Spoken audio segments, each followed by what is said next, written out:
Hey Flyer fans, Alex Mikos here at the Cronin Athletics Center on the campus of the University of Dayton, and joining me, Athletic Director Neil Sullivan. As today we look back at 2023 and highlight the basketball season as we move forward into 2024.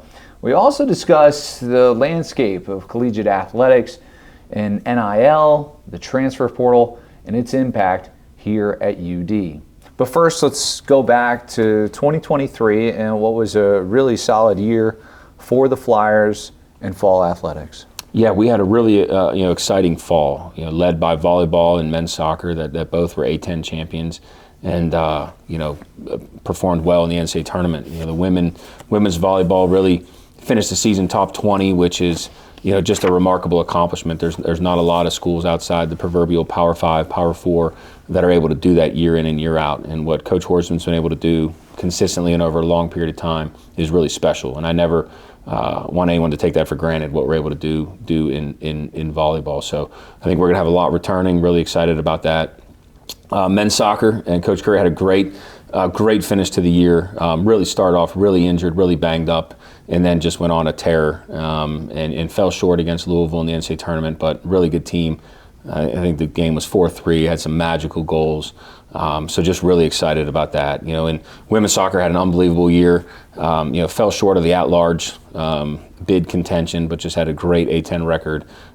Really upward trajectory there. Had a big change in football, right? First time in about 48 years we had an external outside hire in Coach Andrews, but really excited how football finished the season. I'd buy stock in Dayton football now. I'd buy stock in Dayton football. We're really excited about that. Well, and to add to it, the last two games and a victory over Davidson, I think maybe turning some heads in the Pioneer Football League and what that'll do here into the offseason, looking ahead towards 2024. Also important to note, Abby Carter finishing second in cross country. Yeah, and we hosted up at our partners at Cedarville, hosting cross country, so they had a great year, and excited for what they're doing. Just an incredible individual performance too, but also really grateful for our athletes and for the community that we were able to host, and really grateful for Cedarville. They have a world-class cross-country course up there, so we'd like to be in the rotation of hosting that every couple years and have more performances like Abby's. 2024, into the basketball season and Atlantic 10 conference play underway. But I thought we'd go back and we'd talk a little bit about the non-conference, because it was a really good season for the men's basketball team and what they're trying to accomplish now in league play. But a lot of it comes from the schedule. And I just thought that maybe you could go over that process, because it's extensive in trying to find the right teams. And now, in the way the NCAA is sort of structured, establishing your net ranking. Yeah, I mean, it's been a challenge for ours for a long time, scheduling. The formula in basketball for a program, right, is coaching, players, and schedule. And they're all really important. I think scheduling is probably the hardest thing we do after recruiting. People sometimes are surprised to hear me say that, but it really is. So we knew this year, going into this year, that we had to be good early. We didn't have a lot of time to say we want to be playing our best basketball, at time X into the future, because our second game of the year was at Northwestern. Charleston's a week earlier than it normally is. We knew that we had to be good and perform right away, because the reality is that a lot of what the A10 does is baked in the non-conference, right? That's where you have to separate, and we were able to do that. And scheduling becomes an increasingly complex puzzle. There's so many things that go into it. There's probably not a day that goes by that we're not involved in scheduling, whether that's Coach Grant and I. Coach Hertz in basketball does an exceptional job, partnering with me, and it's a daily exercise. But this year, to be able to go to Northwestern, have a really great field in Charleston, which we performed well. Really unfortunate what happened with the UNLV game. A good Mountain West opponent, wanted that for our fans, but obviously, the tragedy and the right decision, was made there. We had a great opportunity in Cincinnati, great road win at SMU. So we set ourselves up, to see if we can take care of business in the stretch of the A10 here, and that's the goal to do. And we have to play and beat NCAA at-large contending teams in the non-conference. The net is, we're in maybe year 4 or so of the net. I think we've kind of understand what that is. It's really a possession-based statistic. We've had enough data now to understand that. You can't really game the net. You just have to be a really good basketball team that has good possessions offensively, very disruptive possessions defensively. You have to beat the teams you're supposed to beat by a good margin, and you can't get blown out when you lose. And so we think that we're in a good spot with what we have to do with that. I will say, like the RPI days was a far less complex metric than the net, so it was a little bit easier to, I don't know if manipulate's the right word, but adjust. The net is who you are. You better be good. You better be good, and you better have good possession-based basketball. And so far this year, we've been able to do that. Two of the best wins, I think, in talking about the net, stem from a neutral site setting. How important are events like Charleston for Dayton's non-conference schedule? They're critical. I mean, they are really critical. The preseason tournaments that we play in are really 3 criteria we use in those to play in those tournaments. One, and which is the most important, are they games that we otherwise could not get on our own? So I'm comfortable saying that we would probably not have a home and home with LSU. We wouldn't have a home and home with St. John's. We wouldn't have a home and home with Houston. We're able to do that in a preseason tournament. Next year we're in Maui. We played Kansas and Orlando.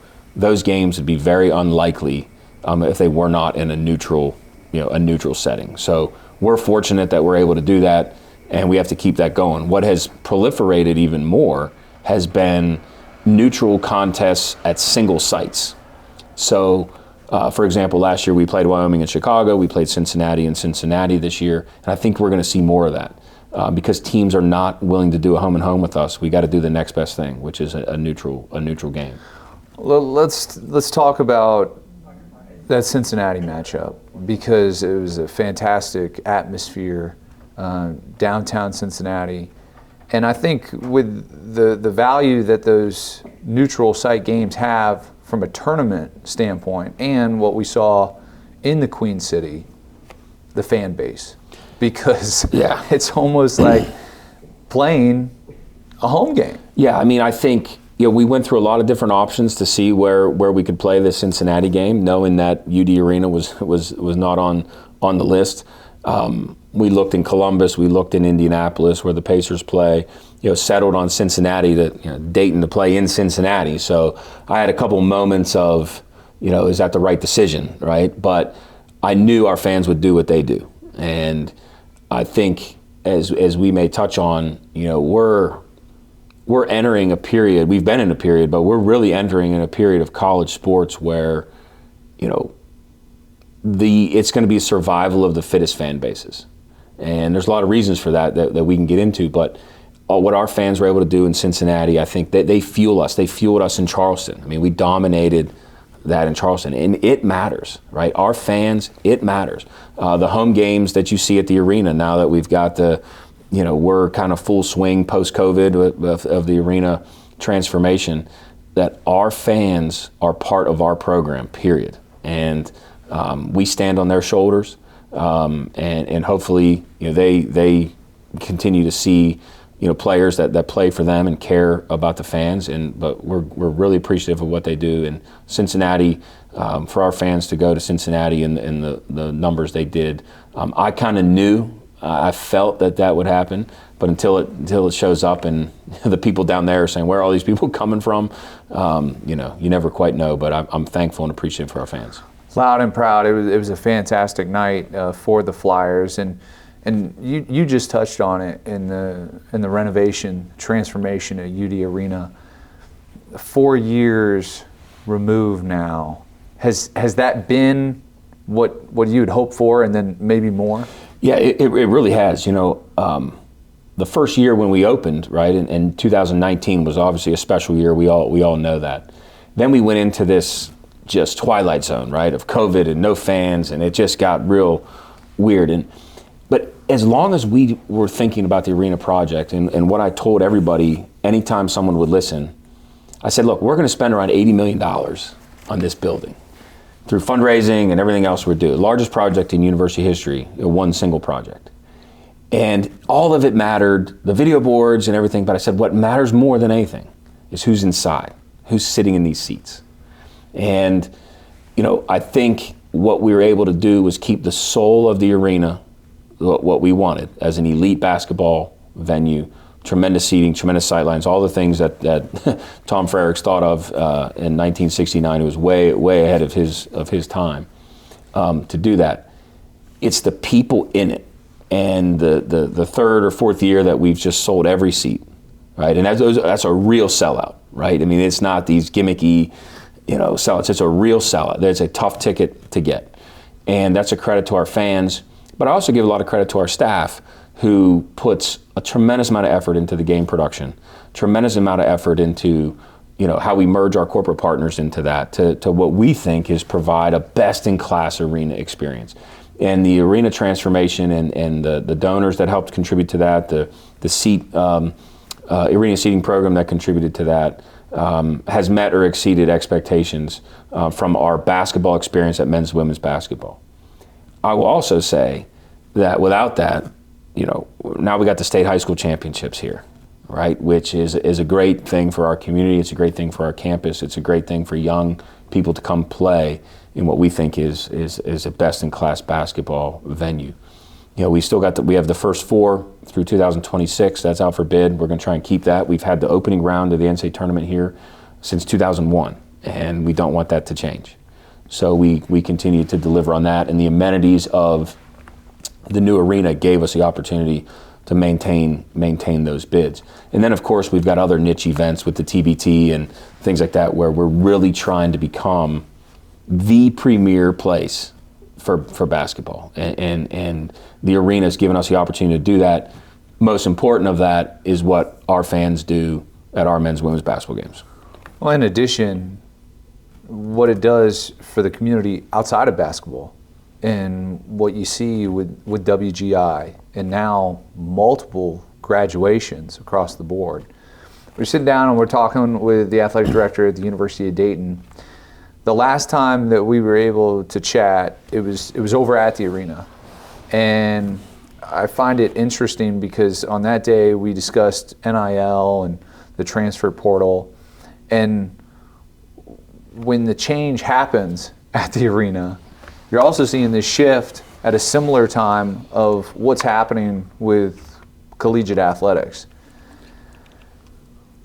How challenging has it been? And I guess maybe the changes that you've seen in just a year's time. Yeah. It would not be an exaggeration. In fact, I think it's just a statement of truth, a fact that we're in the most unsettled, transformational period in the history of college sports. I mean, that's not my opinion. I think that if you talk to anyone in the business, they would all agree with that. You have a convergence of very significant issues, the least of which are some of the things. I mean, the transfer portal is one of them. You've got name, image, likeness, which has fundamentally altered pretty much how we think about everything.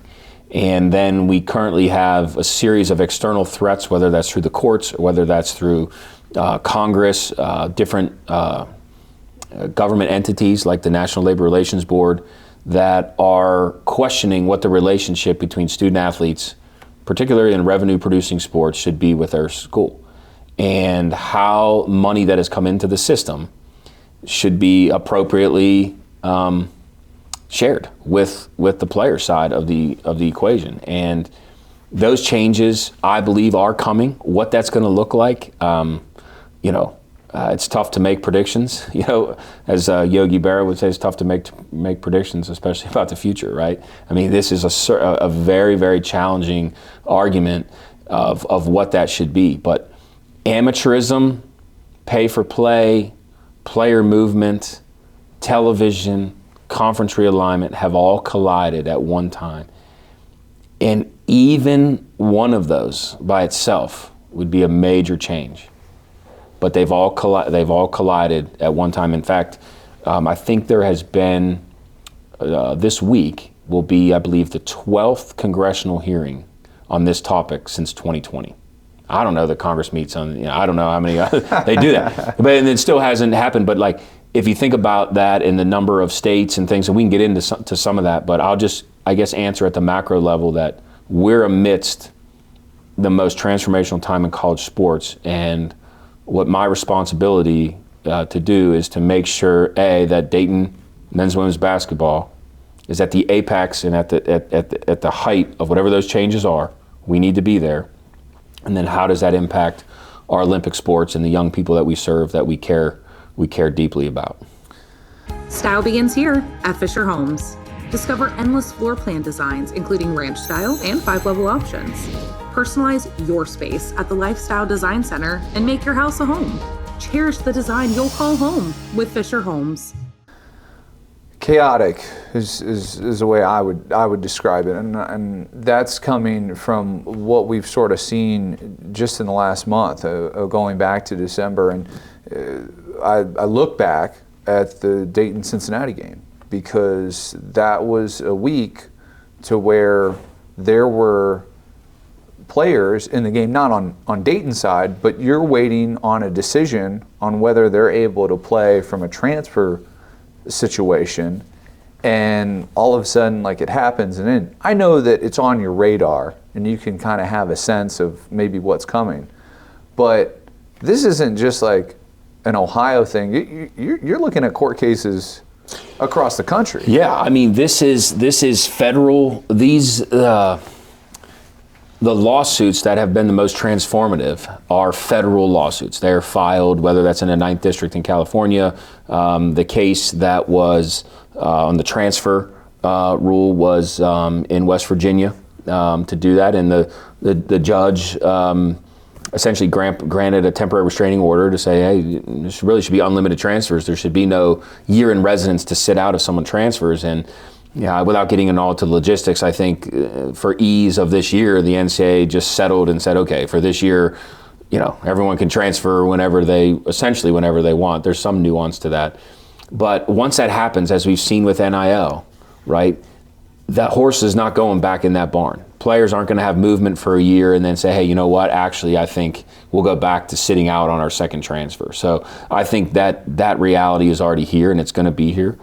When you mix that with essentially an unregulated marketplace of compensation that's really disguised as NIL, you have an environment of which is something like we've never seen before. We have to figure it out as the adults, right? I mean, we're responsible for figuring it out. So we can't. Sometimes you just have to brutally accept reality, that this is the reality, and so it's our job, it's my job to kind of lead us to a way to adapt to this environment, because the number of things that are happening around us is not going to necessarily be what we want or what we think it should be. But the external marketplace is going to dictate what that is, and then we have to decide what our answer to that is and how we respond.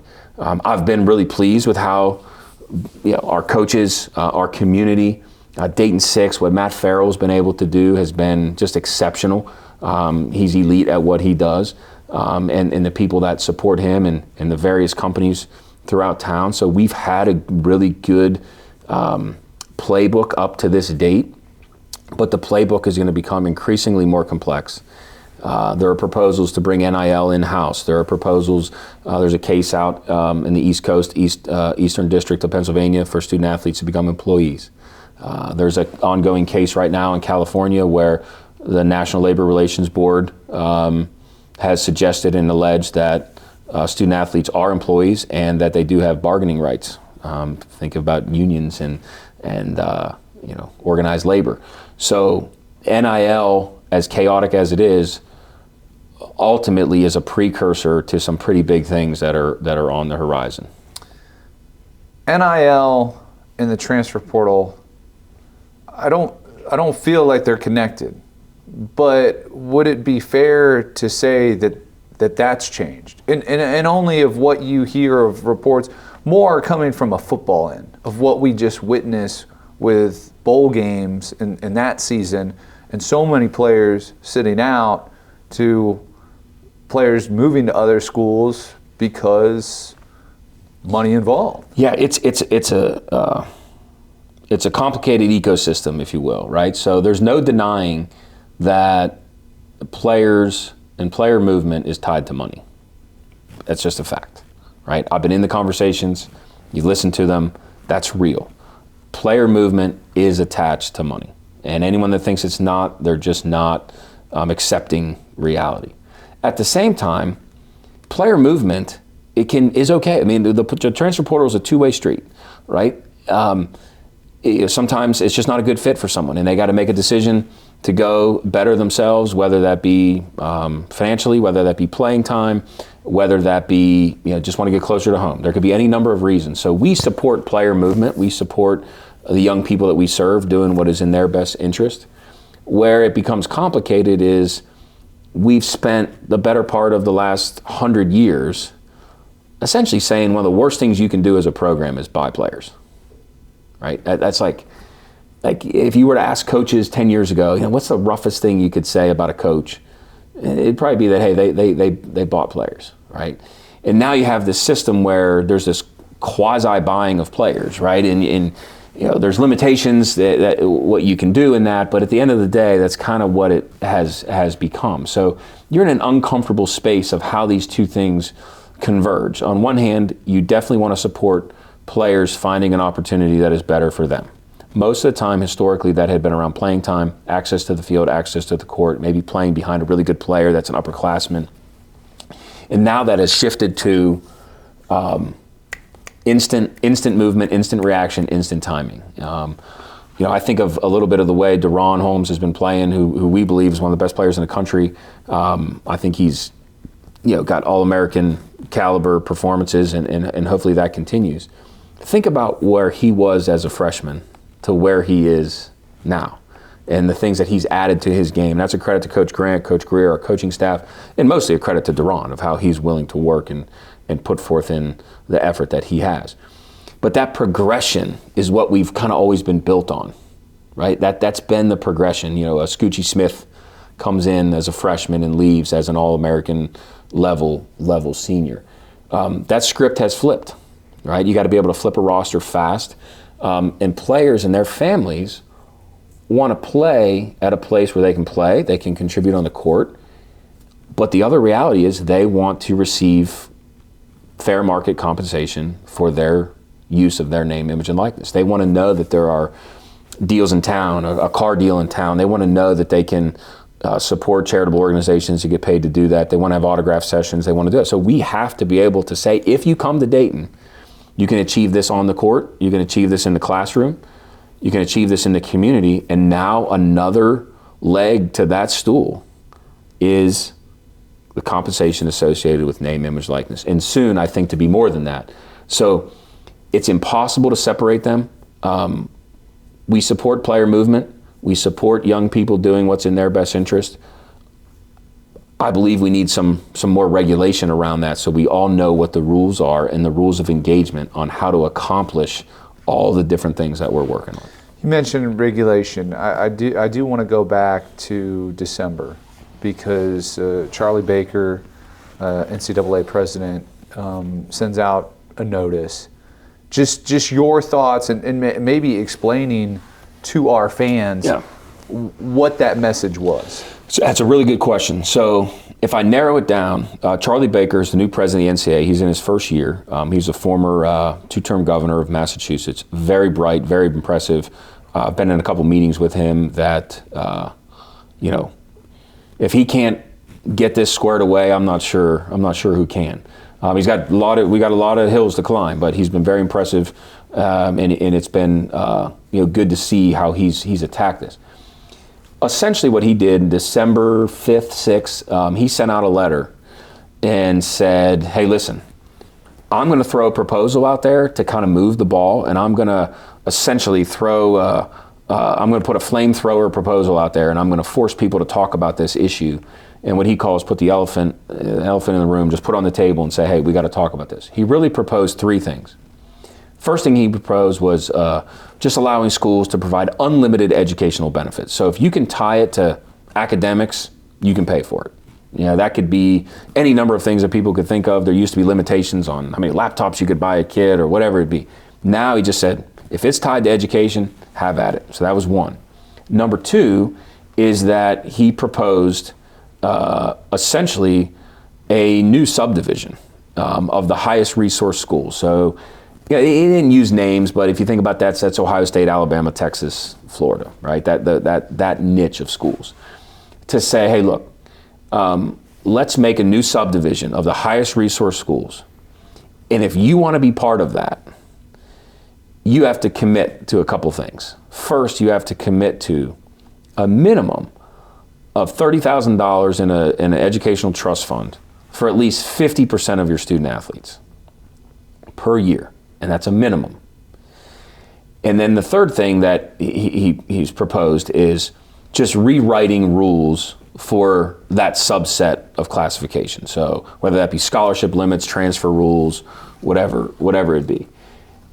In theory, kind of what he's saying makes sense, that there's so much diversity within essentially Division I that, what Ohio State has in common with Austin Peay or, Jacksonville, should those really be governed by the same exact rules anymore? Some smart people argue that it shouldn't, but then also we all want to play, at least in our case, we all want to play in the same postseason tournament and having access to win that. So if you were just to take his proposal, which is just a proposal, it's a conversation starter, I don't think that his proposal will go through as proposed. It will be amended, adjusted, flipped upside down. Maybe there won't be trust funds, but just the concept of the NCAA saying we are now sharing revenue with players above the cost of a scholarship. That's the first time, in modern history that has been said. If you take Dayton, in that case, just using it as an example, and I want to be clear to our fans, as an example. On average, we have about 425 student athletes. Let's just say that we want to play in the highest subdivision, particularly in basketball. That would be 50% of our student athletes, so 200 times a minimum of $30,000, right? You can do the math at $6 million on day one. So I think what his proposal has done is it has forced people to come to the table to try to figure out what is the appropriate way to share revenue with players in what sports, what are the implications in Title IX, what are the implications with employment law, what are the implications with the National Labor Relations Board, do they become employees? And those are really heavy topics that will fundamentally alter the course of national college sports. And then my job is not to worry about national college sports. My job is to worry about where does Dayton fit in that. And, my focus is making sure that we have nationally relevant Final Four capable basketball programs. I didn't say we're going to a Final Four. I don't make those type of predictions, but I say that we're Final Four capable. And I know that to be true. And I know that to be true because in 2014, we were one game away in the Elite Eight in men's basketball. In 2015, we were one game away in the Elite Eight in women's basketball. In 2019-20, we would have been a number one seed in the NCAA tournament. So how that all would have panned out, I don't know. I don't project that. But I know that we have right now Final Four capable basketball programs. And it's going to be a long time before someone tries to pry that out of my hands, right, to do that. But there's some serious things looming that will make that endeavor more difficult than it's ever been before. From the proposal, how do you take that and then relay it to your coaches of trying to prepare? I know it's just a proposal, but like you mentioned, trying to stay up. You read it, and then what's the message? Yeah, we've had a couple coaches meetings on it because they read it and they wonder, what all this means. And I think at the macro level, most reasonable people in our business understand that benefits to revenue producing athletes is going to be significantly greater than it is now. We just don't know what form that is going to take. Is that to take of a trust fund? Is that to take of employment? Is that to take of licensing of their name and their image and likeness, where the schools buy their license to do that and then they retell those to television? We'd be here all day trying to figure out the different nuances to that, but I think I'm a believer in what we call brutally confronting reality. So like, we talk about it. At the same time, some of these things can be months away, some of them can be years away. So you try not to get your coaches too distracted, right? We've got to win today. We've got to perform today. We got to be the best that we can be at practice today. We've got to win the next game in front of us. And so I try to have our coaches be very laser focused on what their role and responsibility is of coaching their team, developing players, recruiting, player development, and keep them aware of this stuff, and then let me and my staff and our board of trustees and President Spina, who's fantastic, and to really try to dive into these macro issues. But ultimately, the macro issues become micro, right? The macro issues. NIL is a macro issue that has a dramatic local impact.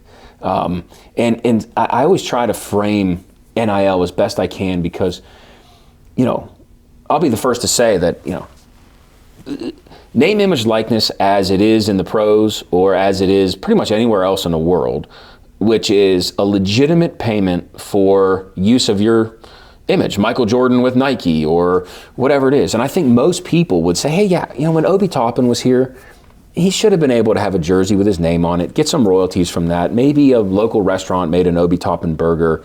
Obi does some commercials and got a car, whatever it is. Like, most people say, yeah, you know what, the NCAA was pretty behind on that.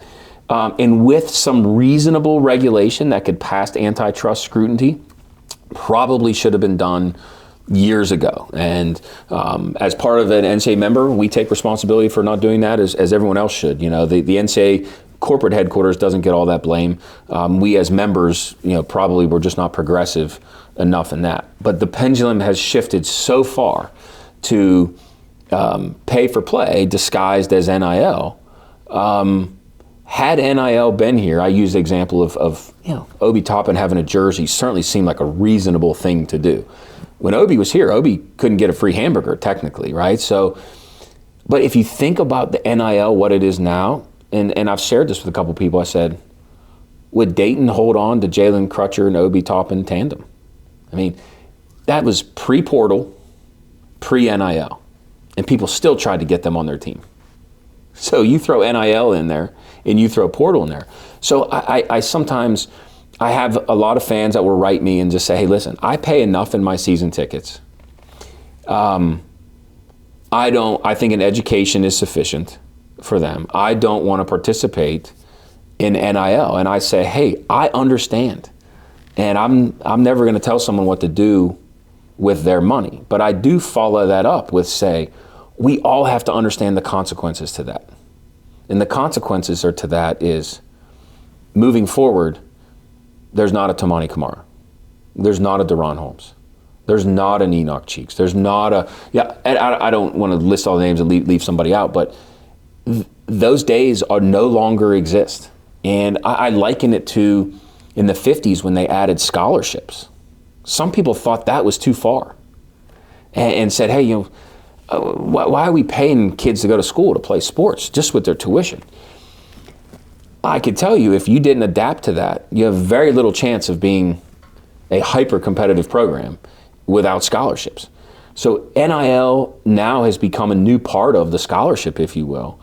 And I think it's just constantly, we're all, myself included, are trying to rewire our brains after 100 years of me sending emails to season ticket holders and hosting seminars about not giving them rides and not letting them come over to your house and not letting them drive your car and all that stuff, to just overnight after the Supreme Court ruling in 21 that, hey, all that is permissible provided you do this, this, and this.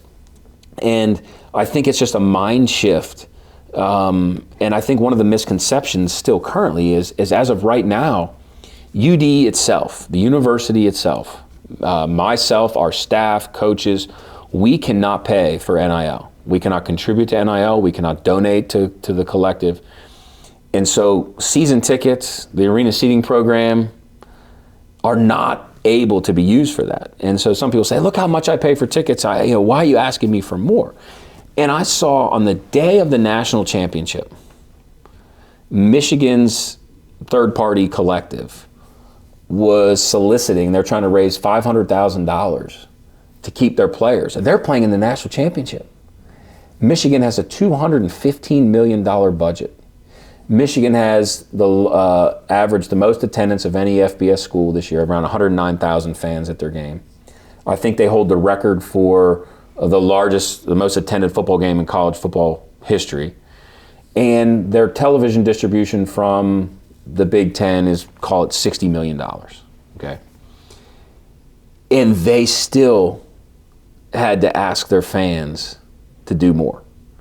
And they had to, I think they raised, I don't know the exact numbers, but it was literally a campaign called Those Who Stay, right? And I'm not begrudging them for doing that. They did what they thought they had to do to help maintain their roster during their championship run. But I think that just illustrates that right now the schools are not able to participate. And so it requires us to talk to the community, talk to fans about contributing to Dayton 6, taking meetings with Matt Farrell. Now, I can't get involved in negotiating that. I can't get involved in player deals. I just am able to tell people how important it is. And I think more and more people are starting to realize that, boy, this is the new scholarship, the new name of the game. But I recognize for our fans that is a tough adjustment. It's a tough adjustment for me, and I live it every day. But we've made tremendous progress, but where we have to go to accomplish what our fans, myself, our school wants out of our basketball program is going to continue to be some pretty heavy lifting. I really like your example you provided earlier about the stool, because even with that Michigan situation, what's amazing to me is the other team in the national championship of Washington, playing the last Pac-12 game. And there's so many elements that go into it, but amongst the landscape of collegiate athletics, it's a wild time right now. There's a lot of people that predict a lot of things, but very few people could say with any degree of certainty that 24 months ago they predicted that the Pac-12 would no longer exist. Right? I mean, that Oregon's in the Big Ten, UCLA's in the Big Ten, Stanford's in the ACC. And so I think it just requires like this vigilance to say, and that's why I keep going back to like survival of the fittest fan base. So I don't want everything that I say to feel like, oh my gosh, like look at all, there's plenty of challenges. But I also look at what we have.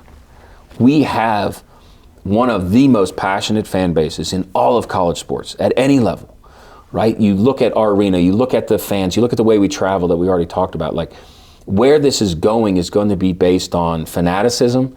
It's going to be based on survival of the fittest fan base. And I like our chances there.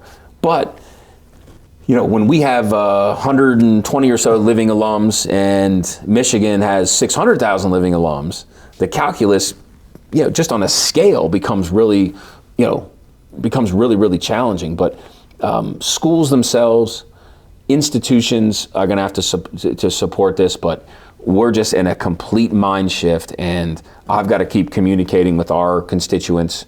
Look, I view our fans as shareholders. I mean, that's how I view them. I view them as investors. I view them as partners. I don't view them as customers where you just, I give you a product, you give me something back. There's an element of that, but at the end of the day, we're partners with our fans. We've been partners with our fans since the field house. We've been partners with our fans every time there's been something big that had to happen in Dayton athletics. Our fans, our institution partnered the community. First four, we wanted to bring it here. We went to companies and said, hey, let's blow this out. We did. So we always rise to the occasion. And I have really great confidence that our fans will do that. But it's going to be a process, and it's going to be a lot of uncomfortable conversations and uncomfortable paths forward. Style begins here at Fischer Homes. Discover endless floor plan designs, including ranch style and 5-level options. Personalize your space at the Lifestyle Design Center and make your house a home. Cherish the design you'll call home with Fischer Homes. If you could, in talking about our fans, and then what we're discussing in NIL, we've already seen amazing support and also stories, because there's a lot of positives that come from it. Yep. And they happen across not just what we're focused sort of with basketball, but it's across all the sports here at UD. Yeah, I mean, the good NIL and how Dayton has done it and how Matt Farrell and other companies have done it in Dayton, really I think is a model. I mean, think about women's basketball and Destiny Bohannon and Duran being the lead of the campaign for, school attendance with Learn to Earn. I mean, what can be better than that? Around Christmas time, Matt organized a group of players to take Christmas presents to young kids to say, and they went and they talked to them about good habits. We have Connor Kids Academy, which is a cohort of now up to maybe 100 kids. They come to our campus for 3 days in the summer. They look at a classroom. They have speakers. They learn about nutrition. They learn about good, healthy habits. It's not about basketball. It's about all the things that Coach Grant talks about. So there's a lot of positive things. There's positive things in our other sports. We have women's soccer players involved in NIL. We have some people that do some things on social media. All that can be really good. We just got to find a way to find that we all we all have to play by a common set of rules. And right now there are 30 different states with 30 different laws about NIL. There are different interpretations of what you can and can't do, what's promised in recruiting, what's not promised in recruiting. I mean, we just had one of our first cases come out where, at a school, on a recruiting visit, they took the young man to go meet with the boosters and let them know how much money they'd get paid if they came there, right? We don't believe that that's permissible at all, and so we've not involved ourselves in that. It turns out at this school that the NCAA agreed that was not allowed. But right now, there's far more of that going on than is being, enforced, and I think I don't put all the blame of that on the NCAA, right? They're at the mercy of the information they have. They don't have subpoena power. There's a lot of ways to. This has been going on for a long time, right? There was NIL before there was legal NIL, right? We all know that. But I guess it just goes back to, and I know I keep saying it, but commercially generated revenues and fanatical fan bases are what athletic departments are going to stand on. That's the shoulders that athletic departments are going to stand on, because if you can bring compelling television to the table, if you can bring sold out arenas to the table, if you can bring NIL to the table, if you can bring the ability to pay players in some form or fashion, whatever it ends up, then you will be in the conversation moving forward. If you as an institution say, hey, we're just not interested in that. I mean, the Ivy League has said they're not interested in giving athletic scholarships. And that's completely fine, right? That's who they are. Those schools said, our Pioneer Football League is the same way. We're in a Pioneer Football League. We do not give athletic aid, and that is where we decide to play football. We choose a different path for men's and women's basketball. We choose a different path for volleyball and soccer. So each school is going to have to determine what their appetite is for the level of investment that's required in these new proposals when they change, how they pan out. I know you don't have a crystal ball, but obviously in what we've seen the last few years, and your team sort of covering those court cases, notices passed down by the NCAA, where are collegiate sports going, and sort of your vision towards the future of college athletics? Yeah, I guess I'll answer that in two parts. What people would refer to as how things used to be, a scholarship is enough, kids need to be grateful for what they have, that type of stuff. Those days are over, right? If you were to put a continuum of pure amateurism, athletics for the love of the game on this side, and you were to put professional sports on this side, it's just inching this way. Okay, so that's what is changing, and we have to brutally confront reality and accept that that is changing. And it's not going to go backwards for a lot of reasons. That can be public sentiment, that can be Congress, that can be courts, that can be the Supreme Court. That's no longer in our control, okay? But I guess I want to follow that up with what won't change. And I think this is important. So we've talked about all the crazy things that are going to happen. And I can say emphatically, like, buckle up, right? This is where it's going, and we're heading toward a more professionalized model. Okay, I'm not saying totally professional, but it's more professionalized than is amateurism. But what's not going to change is what Dayton believes about meaningful education and meaningful degree. What's not going to change is our student athletes being legitimate students that are in classes that have coaches that care about graduation rates, that have coaches that care about retention rates, that have coaches that care about how they conduct themselves in the community and around the community.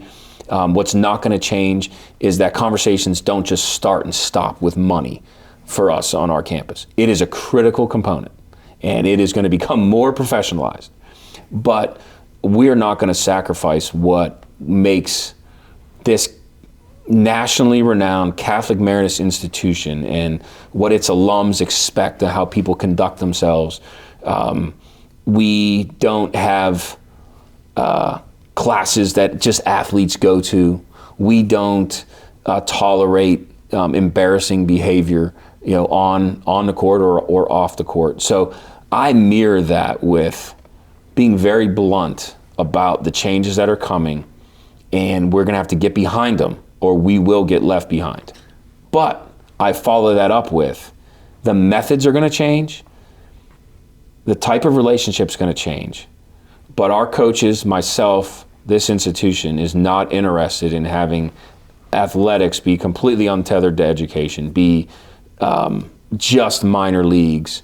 We want people like Destiny, we want people like Mariah, we want people like Deron Holmes, we want people like Obi Toppin and Jay, who conduct themselves, who are respectful, and they're going to do that, and they're going to make more money than they had in the past, and that is not always a bad thing, right? I mean, we just got to find that balance.